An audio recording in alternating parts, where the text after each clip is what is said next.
Yes, welcome to another meal prepping with Dufflet, where today I'm going to make a bad spaghetti. So first thing you're gonna want to do is cut up some onion.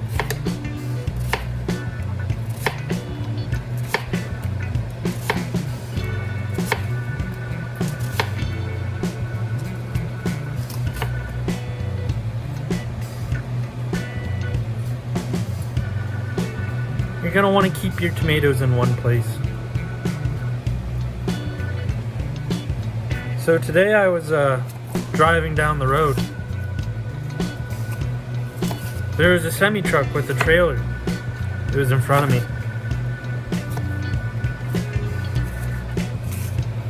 It turned left at the stoplight onto the highway with me. I followed it.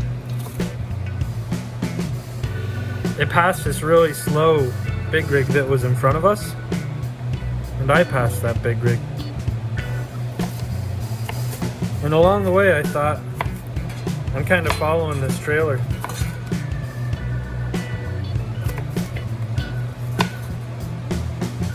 Not a lot of working space here.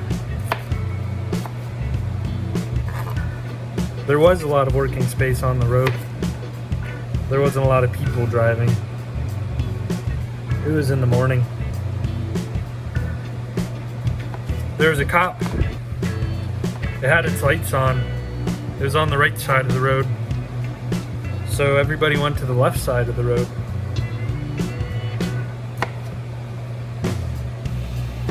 Then the cop was behind me. And then it was beside me. And then it pulled onto one of those inter-highway road things the cops like to sit on.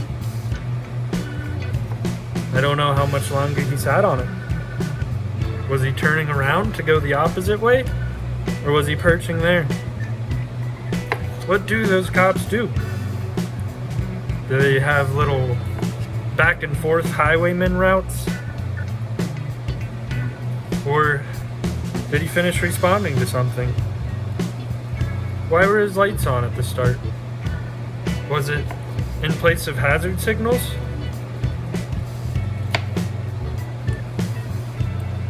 Did he have to take a pee?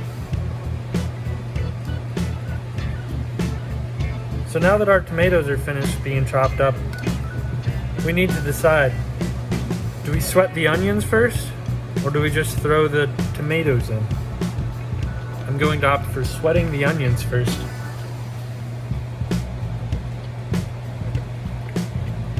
We're going to use olive oil for frying and baking. Let's switch over.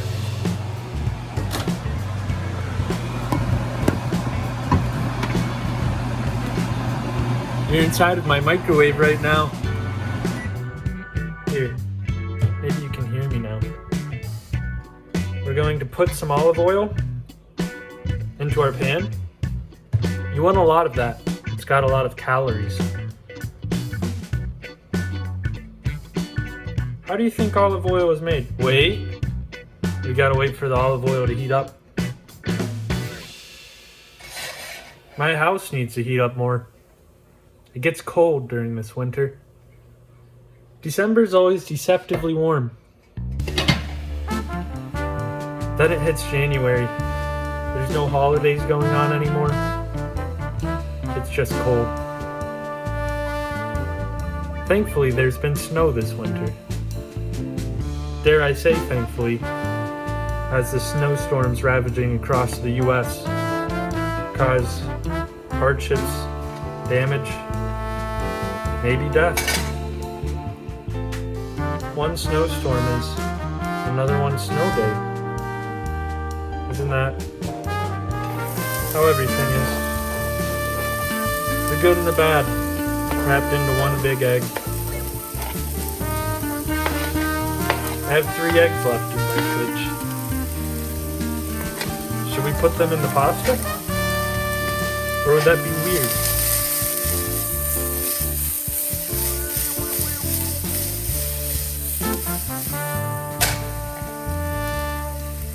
let's throw some salt onto the onions. The salt creates a difference between the cells of the onion membranes and the outside environment. Water moves to where there's a higher salt concentration between this permeable membrane through a process called osmosis. That creates a little film of steam and vapor, which insulates the onion from the very hot metal plate, creating a little air fryer kind of environment for the onions. That's why you want some oil there with some salt. The oil burns the vapor, the hot oil, because oil is hydrophobic. Water molecules and the saturated fats, no, unsaturated fats. It's liquid because there's more space between the polymers of the oil, the fats. And so the polymers of fats don't want to touch the water. And already there's that membrane keeping the water and the onion from touching the metal pan. I'll let you think on that.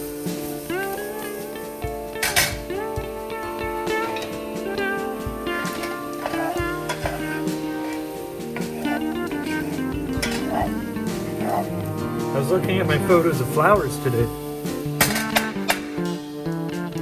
measuring surface area. One thing you'll find is that the smaller flowers have smaller surface areas.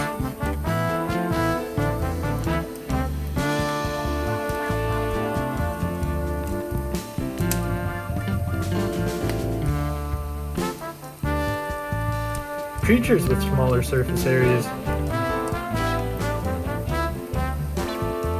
Wait, surface area to volume ratios. Creatures with smaller surface area to volume ratios keep heat better, whereas larger animals, which have more surface area to volume, no, it's the other way around. Small critters with low surface area to volume, no, oh god. Small critters with high surface area to volume ratios are less insulated than creatures with small surface area to volume ratios. If you think of a sphere and it gets bigger, there's more mass on the inside accumulating than surface area on the outside. You can also think that there's more distance of organs and flesh to skin. That's why your stomach has little wiggly squigglies the same way that a towel does. These little wiggly squigglies that make up the little cloth pieces of a towel create more surface area per volume, allowing more surface area for nutrients to be absorbed. The same way a towel does that for water. I believe our onions are properly sweated. We're going to throw in the tomatoes now.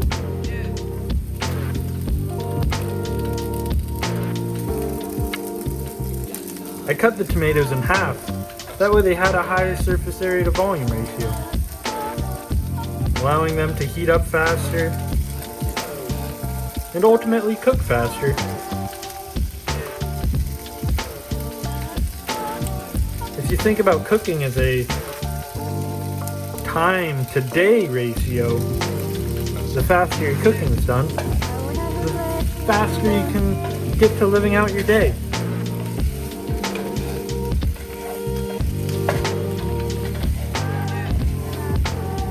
Tarkov, the question is waiting for a player to come to where you're at so that you can kill it with a shotgun to get your shotgun kills quest done versus time in raid versus time in your day. The faster you can get those player kills, the faster you're done with your quest, the faster you can get on to your next quest.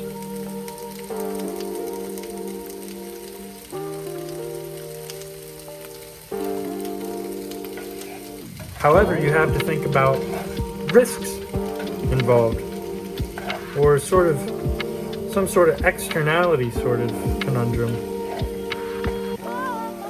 You see, when you run around, you make a lot of noise, you make a lot of movement. Our eyes are detected to pick up movement. Because if you think about the ratio of mental capacity being used to reward being evolutionary fitness being the amount of offspring you produce and how well they survive, keeping a little attunement to noticing movement in the wild for the early human and or mammal, you can realize that it's very beneficial to catch that movement because it could be a predator or other threat. Maybe for humans it was other humans, but that's for a different cooking video. So you see, when you're running around, you're shortening the amount of time to distance ratio you cover. And so you could get your quest done faster, but because you're moving faster and creating more noise, you're more easily detected by the players that you're trying to kill and that are trying to kill you. And so it's this sort of cost-benefit analysis that you have to weigh when thinking of a strategy for your raid. And these very strategies may depend on where you spawn on the map. If you're close to dorms, you could take dorms control before anyone gets there. And now that you're fortified in your indoor position, it may be easier for you to kill opponents that are coming to you. But if the opponents decide not to go to you, either because somehow they saw you or heard you, noticed your presence, or just didn't need to go, then you're just sitting around, wasting your time, wasting my time.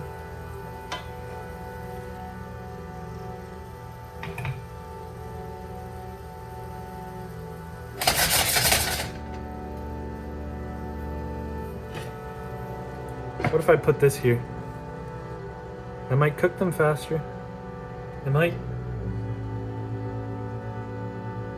Let's wash some dishes while we wait.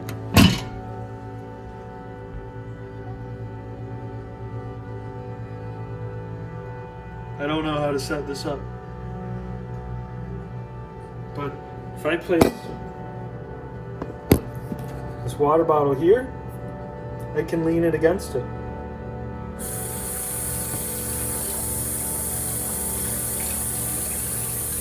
We all need someone to lean on, says that 2000 song. But what if someone needs to lean on us, but we're leaning on someone else, and so society collapses like dominoes? One must be able to lean upon themselves every now and then, but maybe not all the time. What if the domino you fall on is buttressed by a water bottle? What if that domino found that water bottle and buttressed itself? Can one even take the responsibility of finding that water bottle when that water bottle may have been there already as a pre-placed buttress by some higher power that has sentience and needs to use that domino to film the dishes being washed?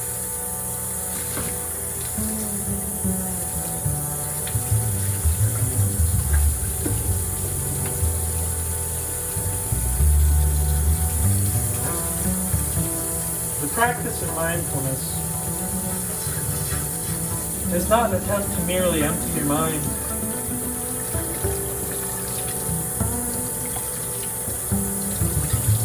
Better yet, your mind tends to be emptied by the practice of mindfulness. Some may say mindfulness is an endeavor to empty one's mind as an end, with the means being the practice of mindfulness. But could the practice of mindfulness be done for its own sake?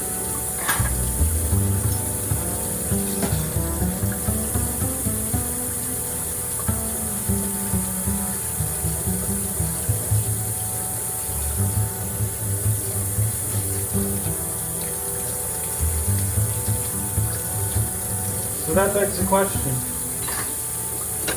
what is mindfulness? Well, it's often described as the mere act of bringing your awareness to sensations, sensory objects, thoughts.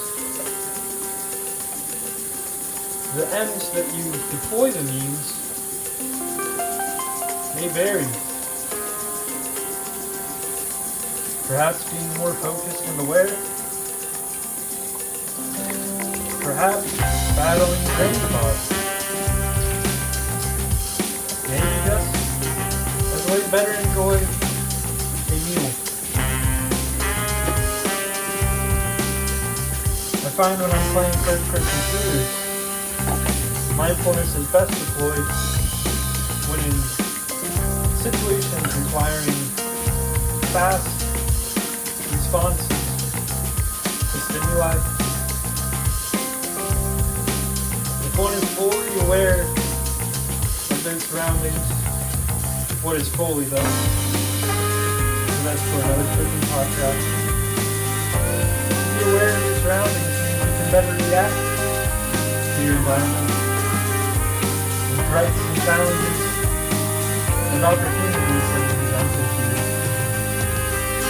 Must you deliberate upon which room you should enter, as the knowledge of which room would be ideal has already been processed at an earlier time.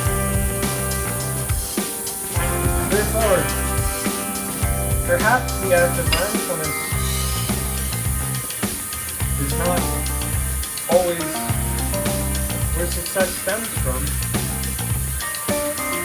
In this case, success may stem from knowing which door leads to a room, or out the window you can survive a jump out. And so, mindfulness augments this knowledge. It allows you to come to the natural conclusion of which door is best for which situation. Due to active processing of stimuli around you.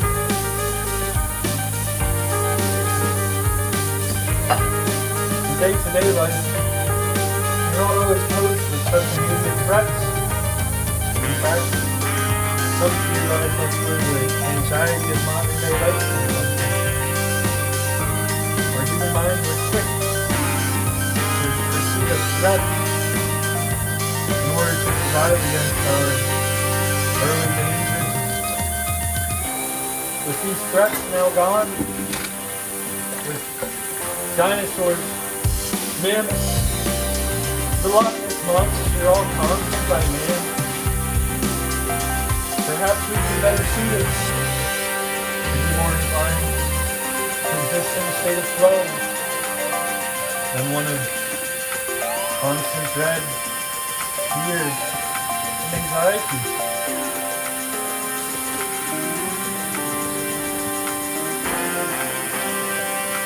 Let's look at our tomatoes. It's important to wash one's hands after touching dirty dishes, because microbes have festered on these dishes throughout the day. The leftover food provides an energy source that allows the bacteria to multiply, sometimes exponentially. These bacteria may even produce toxins. Or the bacteria may be toxic in themselves as they enter your bloodstream through your belly.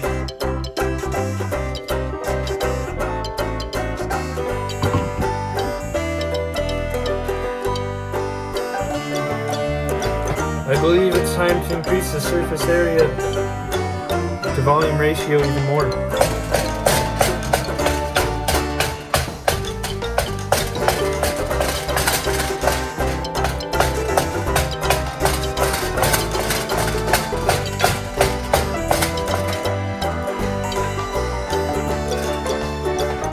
That looks like it's turning into a delicious sauce.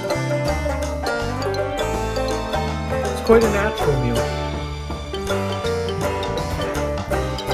What seasoning shall we use? I believe garlic powder is needed, as I don't have garlic on here.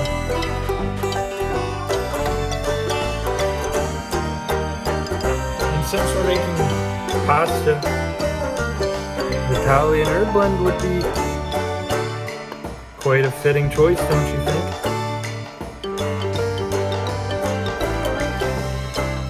This may seem like a crazy amount of seasonings. Let's look at the nutrition label on your everyday Pischetti sauce. How much are those grams of sodium? How much of each of those ingredients listed in the list have been added?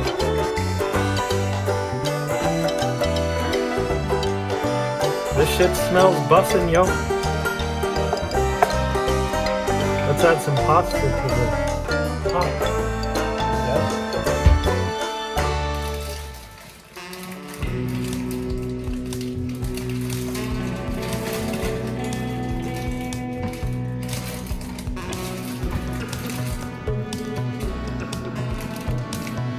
Today we'll be using Japanese udon noodles.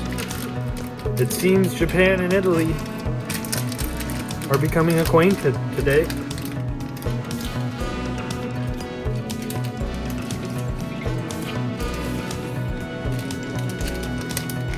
These noodles say simmer uncovered 13 to 14 minutes.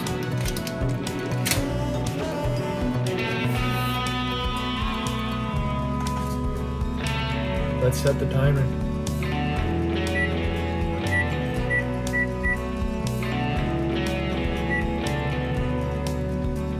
Let's simmer the sauce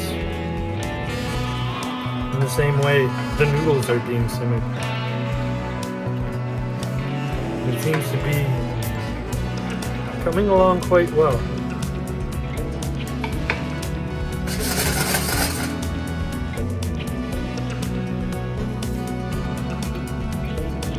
Let's wash some dishes, shall we?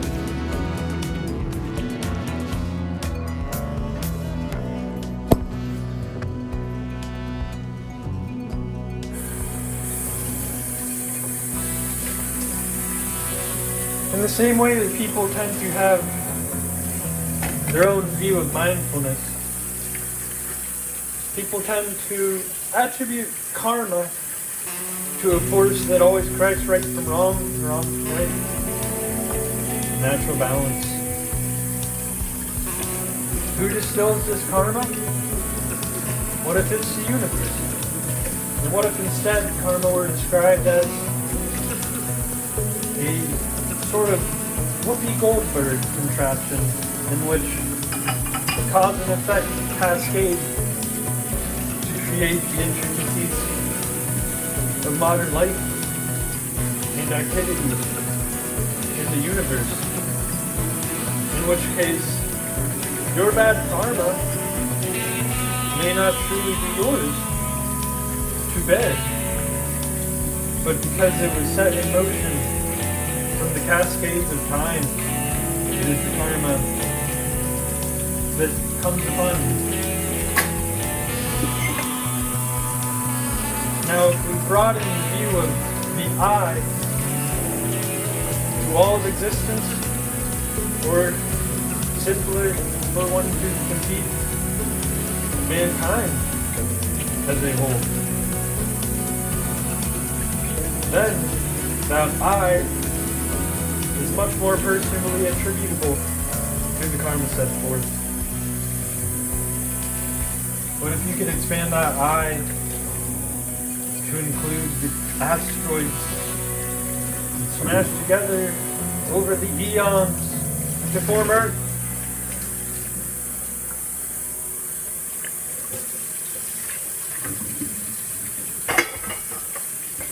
but how could you be eons of time and mechanistic activity? Yes, how? But what if the atoms that make up your body and your mind were derived from all of the molecules born over stars, combusting and creating new elements, water interacting with various chemicals which make up your very body? Could you say they make up your soul? Well, is a soul intangible? What if the very foundations, the soil that a soul grows from, is made up of all of these chemicals and molecules? Or does one believe the soul exists behind all that, and it was there before your body, and the constituents of it were made? Somehow there's an interface. In the same way a sauce brings together the udon, the onions, and the tomatoes, the same forces shape a society in order to create the concept of Italy into the Italians, into an assemblage of herbs, preservatives, and of course, sodium. One must ponder, what can you take responsibility for? Do you believe you're just your body and mind? Your actions? Psychological textbooks will say much of your actions are through instinct or through preconditioned patterns that reflect your modern day thought processes. What is it to be living in the modern world but having thought patterns that have been constructed through evolution, through the molding of the human mind, through DNA, which exists as a physical component of your body and mind? Could we at least argue that our DNA sprouts our soul? Or that our soul is attached to our DNA in some way? Or is there a complete disconnect? Does that mean your soul is like an individual playing a video game? But if your soul is not the individual body and mind, what's playing the video game? One could argue that whoever's playing the video game is the one responsible for the actions taken, but the game developer has created boundaries for the game to take and not take. And with these boundaries set, there's a sort of optimal path that soul must go.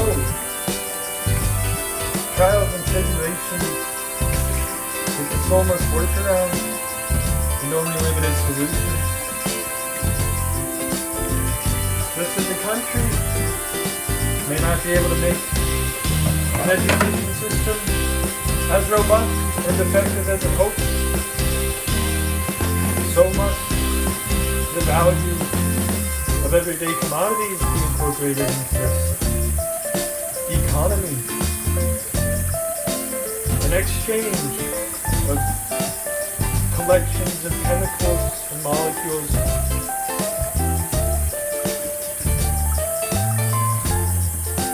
so does the nation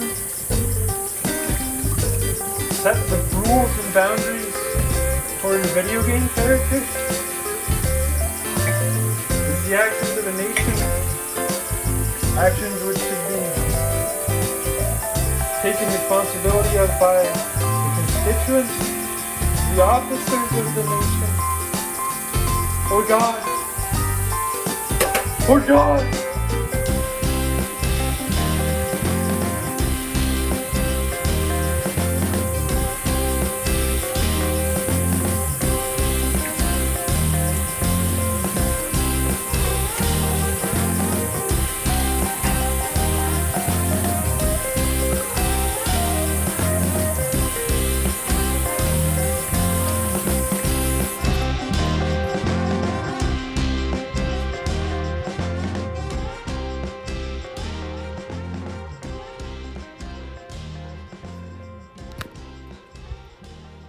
The way that the udon will mix with the noodles is a mystery. One that we have to discover.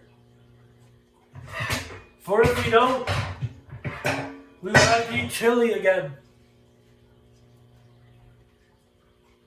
As you eat chili over and over again, the constituents of your body become more and more chili.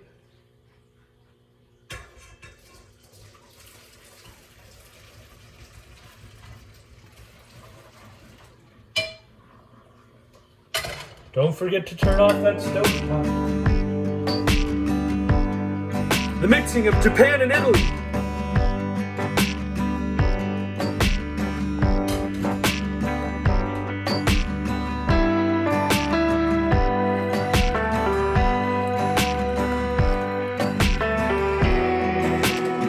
Now, what macronutrient is this meal lacking? We have carbohydrates. We have fat, unsaturated fat. What's the third piece of the puzzle? You've guessed it. Protein. What do we have protein? Fit well on a spaghetti?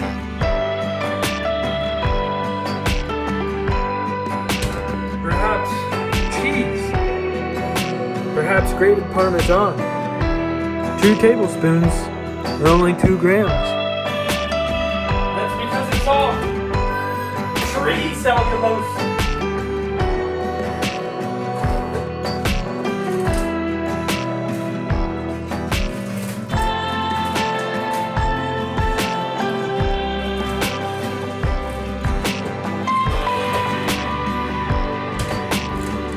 We don't have sour cream, but we have cheddar cheese.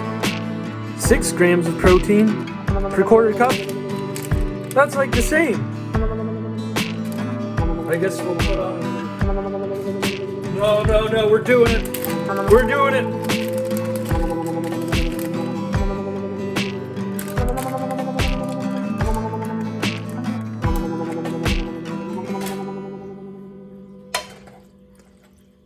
What have I done?